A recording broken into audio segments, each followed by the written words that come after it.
Hi എൻ്റെ മുത്തുമണികളെ, എൻ്റെ video കാണുന്ന എല്ലാ ലാംഗ്വേജിലുള്ള എല്ലാ എൻ്റെ പ്രിയപ്പെട്ട സുഹൃത്തുക്കൾക്കും ഒരു നല്ല ദിവസം ഈ രാത്രി ഞാൻ നേരുന്നു.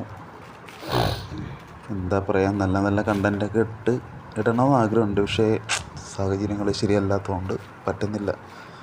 അതുകൊണ്ടാണ് ഇതേപോലുള്ള തട്ടുകൂട്ട് പരിപാടി ഇട്ട് ഞാൻ അയക്കുന്നത്. എന്നോട് ക്ഷമിക്കണം. ഇന്നും വേറൊന്നുമില്ല, തട്ടിക്കൂട്ടി നമ്മുടെ തട്ടുദോശയും പിന്നെ ഏതോ കോഴിയിട്ടൊരു മുട്ട ഓംപ്ലേറ്റും പിന്നെ നമ്മുടെ കുടൽ തോരനും കണ്ട പിന്നെ ഒരു ബജ്ജിയും കൂടി ഇന്നത്തെ നൈറ്റ് ഫുഡാണിത്. ഉച്ചയ്ക്ക് ഞാൻ രണ്ട് മൂന്നാഴ്ചയ്ക്ക് ശേഷം ചോറുണ്ട്. എനിക്ക് ആ ചോറ് കണ്ടപ്പോൾ എനിക്ക് ഇഷ്ടമായി. കാരണം നമ്മുടെ എല്ലാ റോസ് മട്ട അരി അത് കണ്ടപ്പോൾ എനിക്ക് കഴിക്കണമെന്ന് തോന്നി. അങ്ങനെ കഴിച്ചു. അപ്പോൾ എല്ലാവർക്കും ശുഭരാത്രി. ചക്കര ഉമ്മ.